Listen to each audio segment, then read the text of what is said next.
Welcome to Ministry and Movement Coaching's podcast, Healing Out Loud, with myself, Juliet, and my special guest today, Mr. Mike Weston, owner of Fit Gym STL. So, Mike, I've known you for a little bit now. You were my safe haven when I was switching gyms, and I love the gym, the community. You just welcomed me with open arms and supported me throughout my fitness journey to become a world champion. But tell us a little bit about who you are, what you do now, and the journey that got you there. Yeah. Name's Mike, and I always claim myself as a Marine first and foremost. Okay. Yes. Veteran. Joined the Marine Corps at 17 and did a couple of tours over in Iraq. And so, with the military, fitness was always a big part of my life. I was an athlete before that, but really, Now, what did you play again? Remind me. I played football and Okay. I wrestled. Okay. And the Marine Corps really is where I dove into fitness hard. Into lifting. Now, did you have a lifting regiment when you were an athlete in high school? Because I never did. I did, but it was, there was very minimal coaching. Yeah. So it was kind of just stumbling around the gym, and, Okay. it was before YouTube and all that. Right. So there wasn't a whole lot of information out there. Bodybuilding.com Yep. back in its heyday was a resource, but really, just wanted to lift a lot of arms to look good at the pool mostly. Yep. Got into some lower body stuff for football, but I didn't really learn what I was doing until later in life. So later. Yeah. So as a Marine, you were working out a lot. And Absolutely. Then what came next for you after that? So after I got out of the Marines, I went to the police academy. Yep. And I would say that's where I really started a lifting regimen. But again, I really didn't know what I was doing other than, screwing my shoulders up on bench press and things like that. Were you powerlifting? Yeah, kind of, ego lifting mostly. Yeah. Yep. I wouldn't call it powerlifting at that point. But, I had been out of the Marines for about 2 years, and I had been pretty involved in Wounded Warrior Project. And they had an opportunity for 12 personal training sessions. Oh, okay. And so I took advantage of that opportunity, and 15 minutes of my first training session, I realized how little I knew about weightlifting and fitness. Yeah.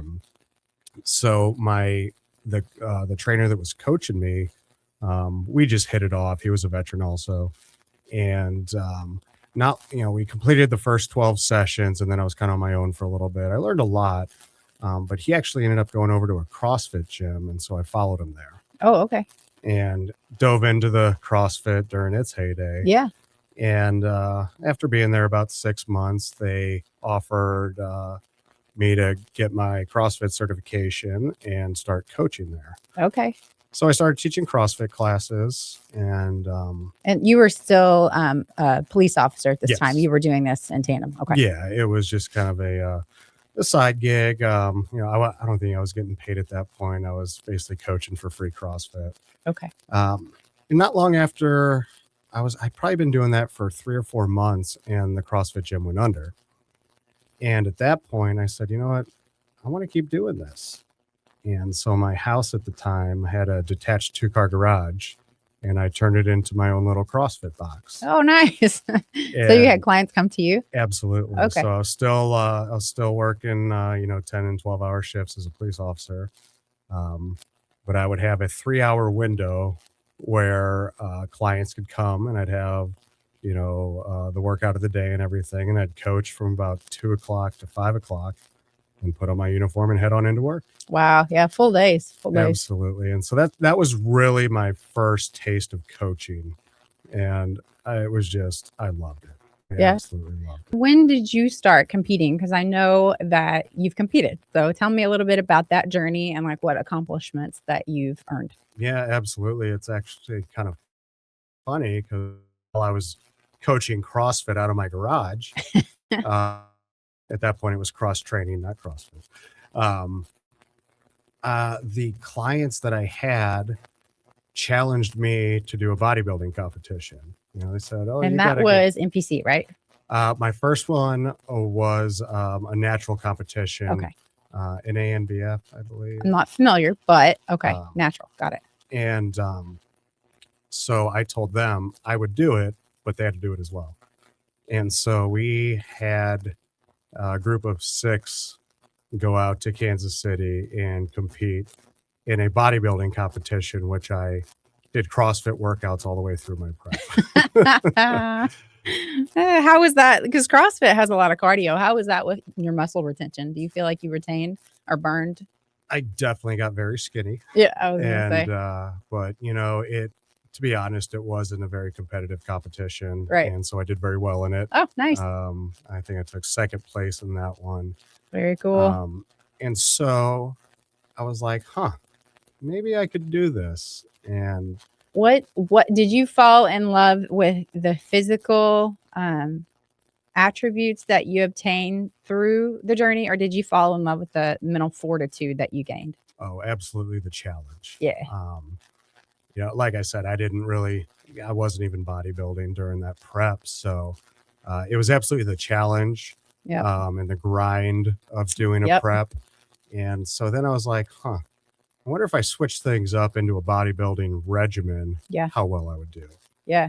And so what techniques did you apply then for your bodybuilding? Did you coach yourself or did you hire a coach for the next one? So we had a coach, Brian Teach, out of First Form that kind of guided us a little bit. There were 6 of us, so it was kind of generic information. Did you stay in natural or did you move to NPC? So I moved into NPC and did some enhanced bodybuilding. And at that point was when I had my first real coach, Jared Ragsdale, who is the owner of NutriAuthority out of Wichita, Kansas. Oh, okay. So you did like online coaching with him then? Yes. Yeah. That's all I've ever done too. So I'm obviously an online coach, but that's how I learned as an athlete. Like when I walked into the gym, my first time at a club fitness, I had my coaching plan laid out through my app, and I didn't have someone there, nor have I ever until I hired you, for what competition was that anyway, but a couple body in person, but otherwise it was just all like me having to apply the plan, kind of stumble through it. I kind of absolutely stumble through it. Like I had no idea what I was doing when I first started. So how did you do with that? Like, do you feel like you stumbled or do you feel like you did well? No, Jared was an amazing coach. Yeah. And he did quite a bit of bodybuilding himself. He comes from a fitness family. And man, we were on the phone and FaceTime and all that. Okay, good. So was he showing you form? He would definitely critique good. kind of what we were doing. And one of our biggest changes was actually stopping overtraining. That was and that's kind of also been a theme throughout my training career, is discovering that a lot of people are overtraining. Yeah. I know you mentioned that when you and I worked together. Yes. Yeah. And we were, I had the CrossFit mentality of you have to push every little bit. And science tells us that that's not the most effective way to build muscle. So he really changed my workout, lowered volume. I started taking rest days. And man, my physique really responded well. Yeah, no, I saw some of the pictures you shared with me, amazing physique, amazing lower body. Most guys don't focus on their lower body. And you can tell that you've really worked on it and you've developed it, or you have the genetics for it anyway to help a little bit of both there, Yeah. But it's hard to do for most men, Absolutely. They really struggle with legs. And, maybe it's the Marine in me, but, I just wanted to take the hardest aspects of those workouts and get better at them. Yep. And I know one thing that you taught me, because everybody's coaching style is a little bit different. Everybody's body is different. So you have to take a little bit of everything and apply it and figure out what works. Right. But you taught me, progressive overload, reps of failure, those are your friends, and rest 100%, days, 100%. when you're trying to build muscle. And what's funny is I've applied, during a prep, I listen to my coaches, obviously, because I'm a good soldier. Right. But I apply, what they want me to do, whatever it is that they're laid out. But, in my off season, then I coach myself. And so I've applied the progressive overload, more rest days, and reps of failure, as long as my body feels up to it. And what's really funny is these past couple years that I've had like a longer off season because I've only had to compete once a year, I've seen, even though I'm only lifting, 4 to 5 times a week, I've seen a lot of like muscle retention, but then also growth, even when I'm not even trying to grow necessarily. Cause like for my category fitness, I've got enough muscle. My problem has always been just, shaping what I've got and then leaning it out and exposing it. Right. So, yeah, that's always the challenge. So, but what's really cool is seeing the application of what you taught me, in the past couple years to, like see it on stage, it's cool. Right. Yeah. And cool. So, yeah, I jumped in the NPC and started having some pretty decent success there. Yeah. And at about a year and a half, maybe 2 years in, I mentioned Jared owns the supplement brand Nutri Authority. Yes. And so that was really consuming a lot of his time. And so we both kind of agreed that if I wanted to really go after this bodybuilding hobby, sport, whatever you want to call it, I should probably switch to a coach who had a little bit more time for me. Yeah. And so I did that, and I hired a coach named Skip Hill. Okay. Out of Florida. And another online app coach, right? Absolutely. Yeah. And Skip's credited with being one of the first online coaches. Really? Through his message board, intensemuscle.com. Okay. And he really paved the way for online coaches, and he's got it down to a science.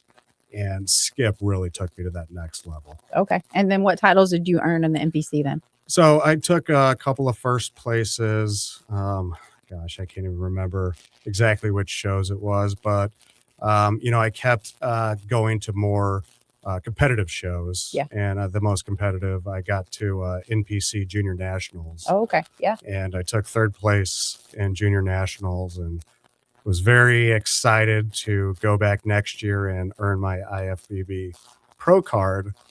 However, so my Junior National show was in summer of 2019. Okay. And in 2020, it was canceled due to COVID. COVID. Yeah. COVID. Yep. And so as progressed, and I was training at Fit Gym, both myself and personal training clients there. Okay. Yeah. So Fit Gym, was it established before you took ownership of it? It was. Okay. It was. It's been a gym there, and it's had a couple different names. Okay. We'll talk about that, but yeah. Yeah. And so, when COVID shut everything down, Fit Gym started having some serious trouble, which kind of opened the avenue for me to take over ownership. Yeah. And is that when you left left being a police officer completely? Like I left a little bit prior to that. Okay. I had started online coaching myself in about, I want to say it was 2016.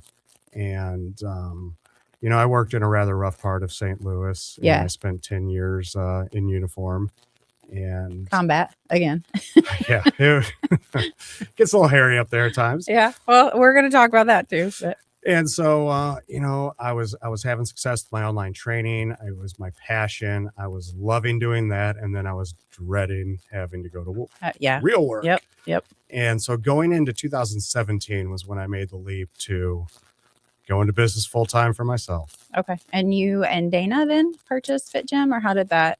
So, yeah, it was my now wife, Allison, and I, we discovered Fit Gym. Okay. We met the owner, and he encouraged us to take some of my training clients down there, which I did. And we just fell in love with the community, honestly. Yeah. And so I trained clients there from 2017 to 2020 while running my online training as well. Mm-hmm. And, like I said, the opportunity became available for me to purchase the gym, and I jumped all over it. And the rest is history. Yeah, that was April of 2021 once everything was finalized. Okay. It was about a 6 to 8 month process from start to finish. What's crazy? When did I join? Was it of 2021 or was it 2022? Not long after it wasn't. Yeah, it wasn't. Yeah, because that time I didn't realize that. That's amazing. Yeah, because I was at Club Fitness, and not that no bashing against a big box gym, but I just personally feel way more comfortable in a more boutique style gym that has all the equipment that I need, that you're not like waiting for equipment, and Yeah. you can have, and you're not bothered necessarily by people interrupting and wanting it to be a social event, like you're there to train. Absolutely. Especially when you're prepping a lot. Like that first year of my shows, I think I did 4 shows in 10 months, so that was It's a hefty load right there. very hefty. And so, and my time was, I didn't have a lot of time in the gym. So like if somebody's interrupting your set, you're not getting everything in, and then you feel behind, Right, and right. and mentally that's not where you want to be in a prep, is feeling behind. It's just a different vibe in privately owned gyms. And, Yeah. a lot of people don't know that they exist. They think that the big box gyms are the only ones out The there. only ones. Yeah. Yeah. And it's so, uh, it's such a great feeling when you have someone come from a big box gym and realize that there's full communities that are supportive, Yep. that are going to help you on your journey, Yep. versus just, being a number on their list, counting that revenue each month. We like our relationships with our members. We like Yeah. to get to know you Absolutely. and understand Yeah. how we can help you. Yeah, absolutely. And I've felt that. So thank you. You're so welcome. Well, and as a former, I want to talk a little bit about mental health, because that's something that I cover. It's a full ministry and movement coaching, is like it fully encompasses your mental health, your physical health, your nutrition, what you're putting into your body and consuming, your faith, that spiritual piece. Like it's just a holistic approach. So I want to talk to you a little bit as a former Marine, as a former police officer. You've experienced and seen, and even in your personal life that you and I have discussed, you've seen some things and you've experienced trauma. So how in the past have you navigated that, and then how do you cope with it now? Like what tools do you have in place to cope with it? Yeah, man, that is a loaded question. It is, yeah. It is. No, I'm And happy to share talk about share it. whatever you feel No, comfortable I talking love about. being open about my mental health journey, because it is a journey. Yeah. I think for everyone. Absolutely. And to help other veterans or anyone who's has the mental health and the challenges. Yeah. I love explaining my journey, because although, I will always be in recovery from my Yeah. trauma. And that's one thing I've learned. When I got out of the Marines, I was an infantryman in the Marine Corps, and I was in a nice little town called Fallujah, Iraq. Oof. And there's a lot of information about Fallujah out there. Yes. And, coming out of the Marine Corps, of course, I had that mentality of, oh, I'm fine. Everything's fine. I'm just going to keep moving. And that's why, getting into the police academy, I don't want to say it helped me, but I hadn't been in traditional, classes for a long time. I was not a good student. And, I had never really studied. I didn't really know how to study. And the police academy, especially the constitutional law courses and the state statute courses, you have to study. It is equivalent to a college level course. And so the police academy, just the regimen and the studying I needed to do after, our days were over, really kept me focused on that, which was good. Yeah. However, it just kind of delayed some of those Some of the mental healing. health issues. Yeah. Yes. And, so then I got through the police academy and got out onto the road as a patrolman. And again, everything's new and exciting. And I'm feeding that adrenaline addiction that I, learned in Iraq. Adrenaline addiction. Yeah, that's important to Absolutely. vocalize. It's weird. Adrenaline is a drug. Yeah. It really is. Yeah. And, my brain and having, an enhanced fight or flight response, I just craved it. Yeah. And so I was, I was feeding it as a police officer, but just like any other job, it eventually became routine. Yeah.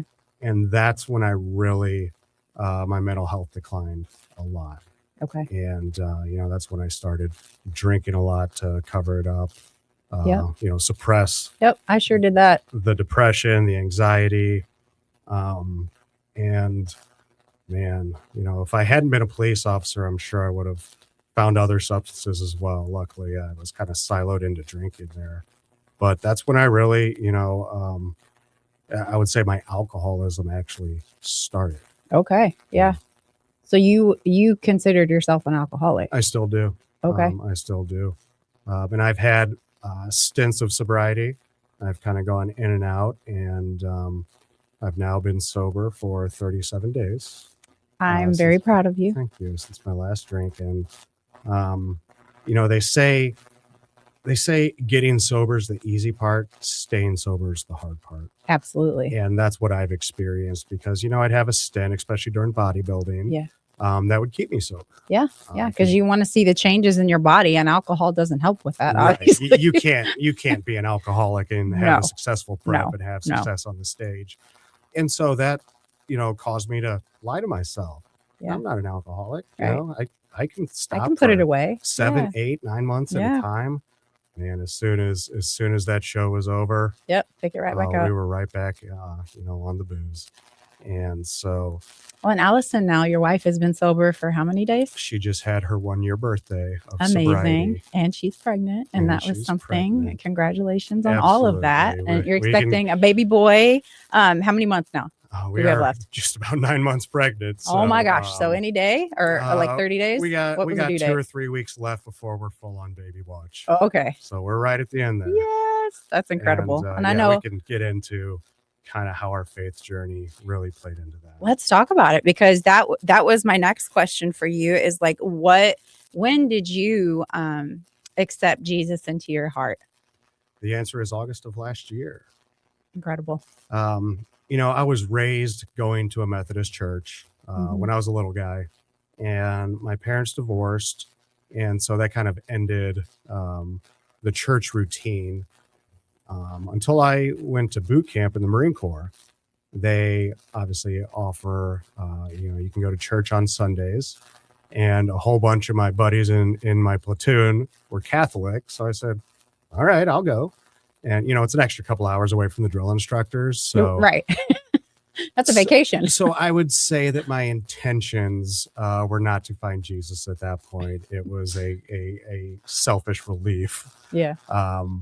And, you know, I always believed that there was a higher power out there. And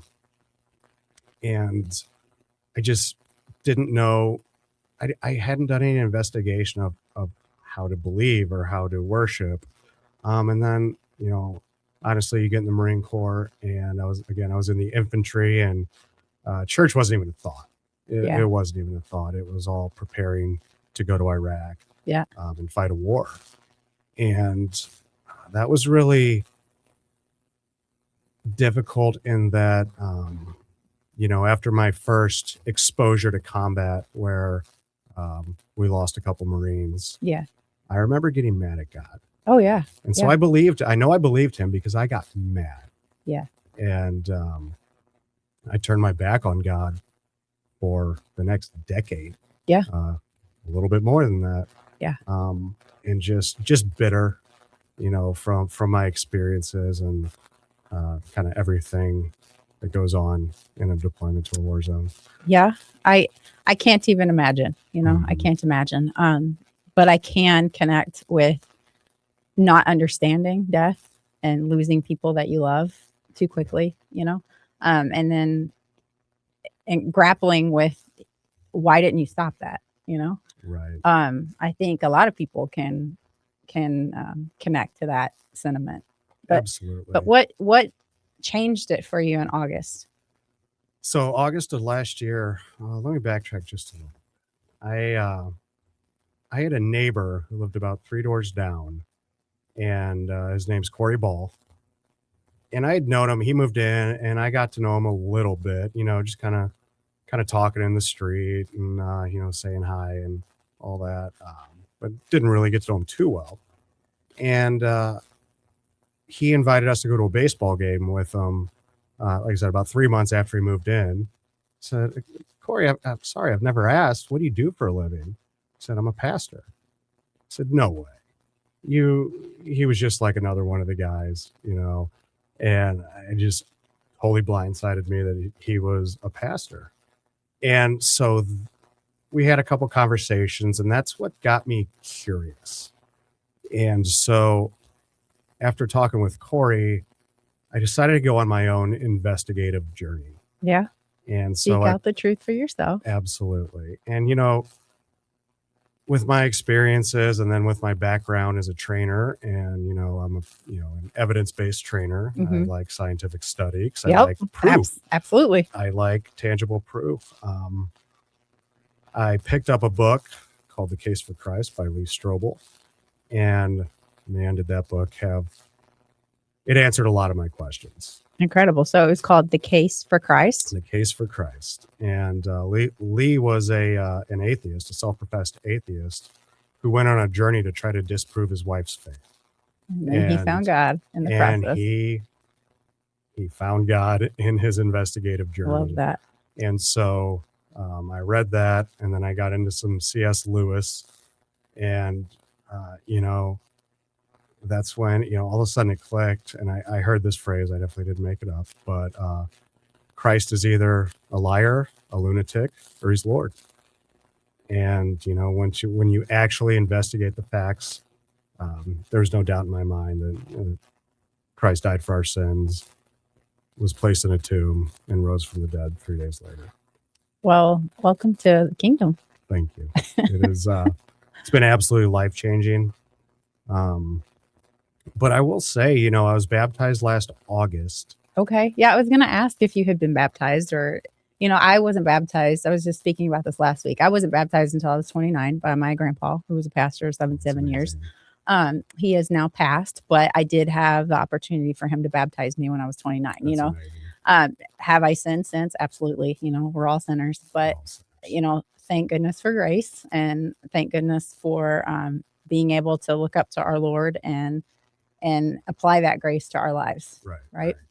And so after getting baptized, I was all excited. I started reading the Bible and doing my check-ins, the daily readings and whatnot. But beyond that, I didn't really know how to have faith. I knew I believed, but I didn't know how to have faith. And, this is just kind of, I had one of those God moments, or I had several, where watching my wife go through AA and walking the steps and seeing her change, not just to stop drinking, but her change in attitude and happiness. That's what it started making me more curious and kind of brought back that the thought of, I think I always knew I had addiction issues, but we love to lie to ourselves. Oh, yes. And again, having been sober here and there, I finally decided, and I don't know, it was God, that I needed to go to AA, and my life was unmanageable and I couldn't do it alone. And one of the most amazing things that I've found in AA is it teaches, the steps of AA they can be translated of steps of how to worship the Lord. I love that. I love it. I've heard that before, but I love that you just said it out loud for people to hear. I mean, Alcoholics Anonymous is very careful with their wording. They say God or your higher power. They always put something on the end of God to for those that may not believe. But the steps are it's a roadmap of how to give your life to God. Yeah. And understand that you can't do it alone. Right. Thy will, not my will. Exactly. I think that that's been one of the hardest and easiest things to learn in my life is you're strong-willed just like I am. So we try to do it ourselves. And I think everybody tries to figure it out by themselves, but just understanding that you're never alone and you can't do it by yourself. Right. And accepting that love and that peace and the guidance of the ordered steps of the Holy Spirit, that's where you find that eternal peace that you're looking for. And you fill those voids that you've been wanting to fill all your life and you didn't know how. Right. And, it's amazing, again, my wife got sober. And prior to, like I said, we got baptized in August, but we started getting really active in the church right after she went to Harris House in St. Charles. Yeah. And had a great experience there. And as soon as she got out, we started attending church every Sunday. And when did she get pregnant? she got pregnant about 3 months after that. Yep. And I saw that play out, and it was so beautiful to watch. Absolutely. So And, beautiful. we had tried to get pregnant for almost 4 years. Yeah. And that was it. That was God at work in your life. That was his hand over your life. Absolutely. Yeah. So started guiding us along the right path. But I kept fighting against them here and there. And We all do. trying to go my own way. We all try to drive the bus. Since deciding, hey, I'm gonna go to AA on my own and check this out. Gosh, I was welcomed with open arms. That's incredible. The community there is just so loving, and I've learned so much from. I called them the old heads, the guys that have the old hats. Old heads. Oh. Old heads. From the guys that have 10, 15, 20 years and beyond sober. Man, and of course they still have their challenges, but they've also really figured it out of how to hand your life over to God and say, "Thy will be done." Yeah. And so it's been an amazing, last month of really diving into this program. Yeah. And I'm excited to stay with it and keep working with my sponsor. And this is going to be a lifetime thing, just like my mental health therapy. Yeah. Well, and alcohol does not help with your mental health at all. It's a Band-Aid, and I used it for years as a Band-Aid. So again, I'm proud to call you a friend, and I'm very proud that you're on this journey. And thank you so much for coming on the podcast, Healing Out Loud, with me and sharing out and being vulnerable with all the pieces of your life and how you got here and what you're doing to help with it. So thank you very much, Mike. Absolutely.